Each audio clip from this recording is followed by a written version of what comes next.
sebelum gue ganti brake set yang memang nanti jauh lebih mahal, paling nggak sekarang yang bisa kita lakukan adalah untuk yang jauh lebih murah, solusinya adalah Shut up and sit down.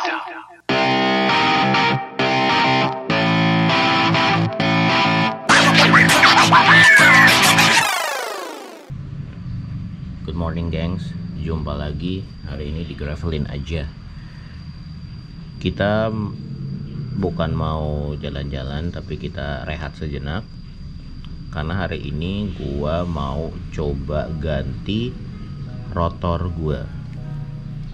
Nah, rotor belakang saat ini ukurannya 140, dimana gua rasa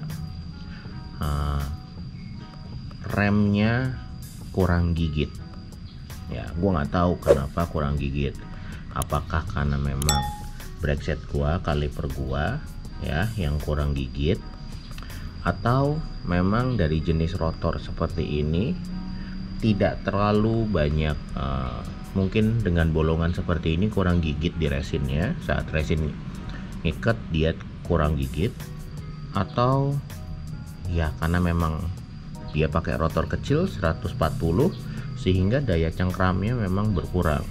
Nah, gua pribadi kurang tahu itu. Jadi gue putuskan untuk coba upgrade rotor ini dengan rotor yang lebih besar, yaitu 160.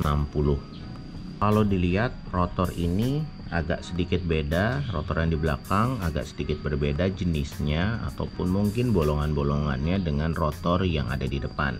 Kita lihat yang di depan. Nah, ini rotor yang di depan. Jadi problemnya selama ini gue selalu ngerasa rotor depan ini, rem depan itu jauh lebih gigit dibanding yang di belakang. Yang di belakang itu gue udah ganti dengan segala cara. Contohnya gue ganti resinnya, gue bersihin, gue amplas juga resinnya, tapi tetap aja nggak gigit. Gue putar otak. Belum gue ganti brake set yang memang nanti jauh lebih mahal, paling nggak sekarang yang bisa kita lakukan adalah untuk yang jauh lebih murah, solusinya adalah kita coba ganti rotor. Beda ya kalau kalian lihat ya di sini ya, di sini cukup beragam untuk bolongannya, ada yang gede, ada yang kecil. Nah, gua nggak tahu ya apakah ini yang menjadi suatu faktor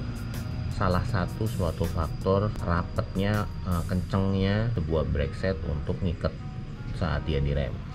Gua nggak tahu, tapi ya kita buktiin aja dengan cara kita ganti rotor yang bolongannya ini jauh lebih simpel dengan yang jauh lebih kompleks ya.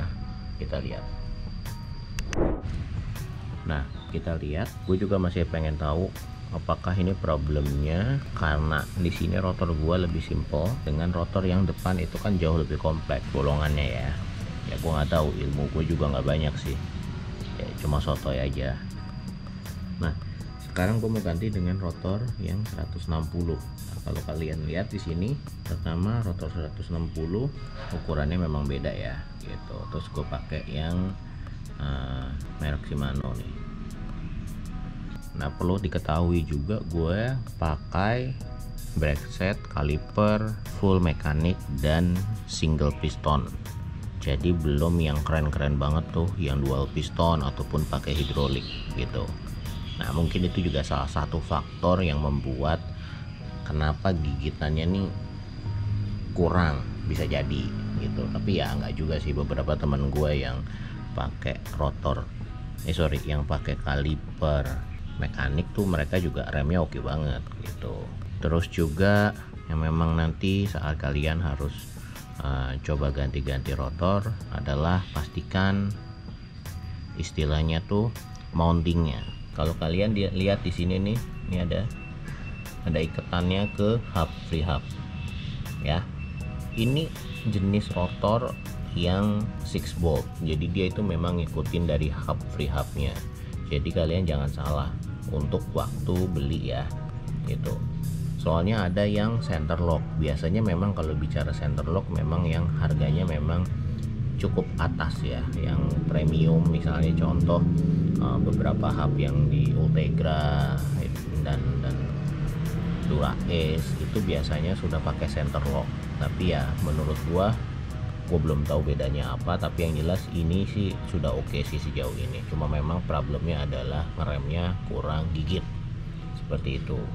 Yuk kita mulai ganti rotor. Nanti sepedanya kayaknya harus dibalikin dulu deh. Oke, ini rotor baru gue. Rotor barunya sendiri ini gue pakai yang biasa aja ya, jadi bukannya yang premium banget. Mereknya sih Shimano, tapi ini Shimano yang dari Malaysia. Jadi perlu diketahui bahwa kalau lo beli ini biasanya dia came up dengan tanpa box gitu. Jadi ya gue nggak tahu apakah ini asli apa enggak gitu. Tapi yang jelas kalau dibilang buildnya sih emang buildnya kokoh banget ya gitu, dan finishingnya juga rapi ya. Mungkin kalau kalian punya pengalaman menggunakan rotor dari Shimano, mungkin bisa taruh di komen ya. Biasanya kalau kalian beli ini nanti akan dapat 6 boltnya, jadi udah otomatis.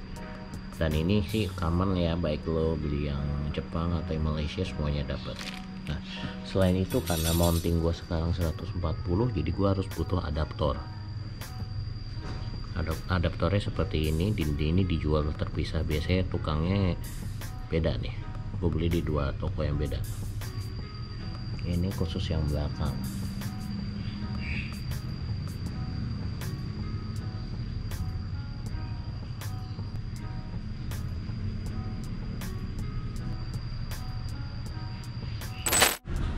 Nah, ada 2 hal yang harus kita lakukan. Pertama, kita harus ganti rotornya, dan yang kedua kita akan pasang adapter di brake setnya. Nah, biasanya kalau udah lo copot seperti ini ya, tapi ingat hati-hati, sprocket ini suka copot. Jadi sebaiknya waktu lo balikin lo harus hati-hati biar nggak licin lokasi seperti ini. Jadi ini udah posisi yang harusnya kita lakukan untuk penggantian. Pastikan kalau lo beli ini jenisnya harus jelas 6 bolt atau center lock ya. Oke gengs, satu hal yang memang lo harus waspadai adalah lo harus punya kunci L yang cukup lengkap. Gue pakai kunci L yang seperti ini nih, karena tadi kalau gue lihat ya di sini nih dia agak sedikit berbeda. Ukurannya ini beda nih teman-teman. Nah, ukurannya ini beda nih gengs. Jadi dia tuh memang harus pakai yang model kunci L star gitu, jadi dia baru bisa masuk fit. Pastikan kalian rapikan dulu sebelum kalian bisa pakai dengan lebih enak.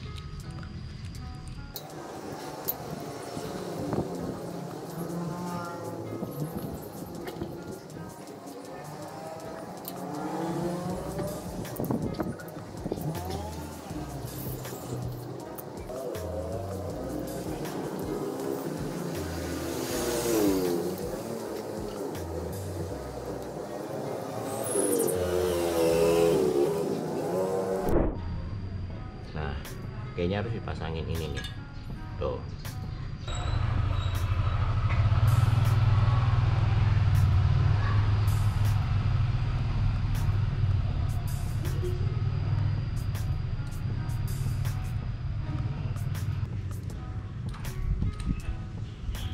Gue menyarankan kalau untuk ngencengin baut, mungkin kita bisa pakai konsep kayak kita ngencengin pelek mobil. Jadi buat beda arah.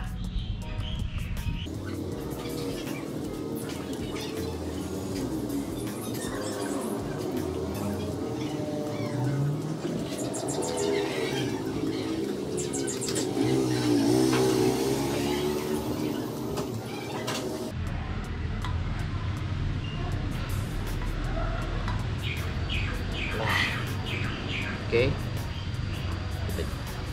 Sekarang kita ganti brake setnya.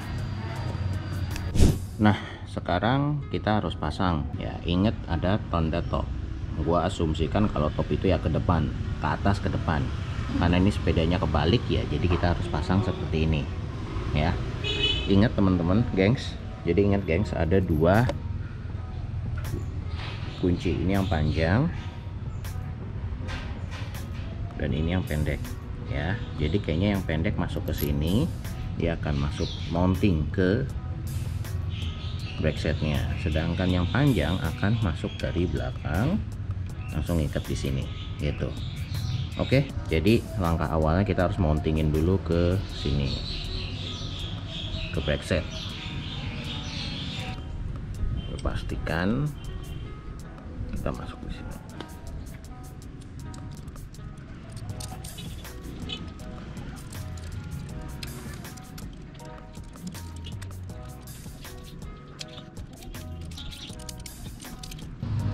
Nah, sini udah. Terus yang satu lagi.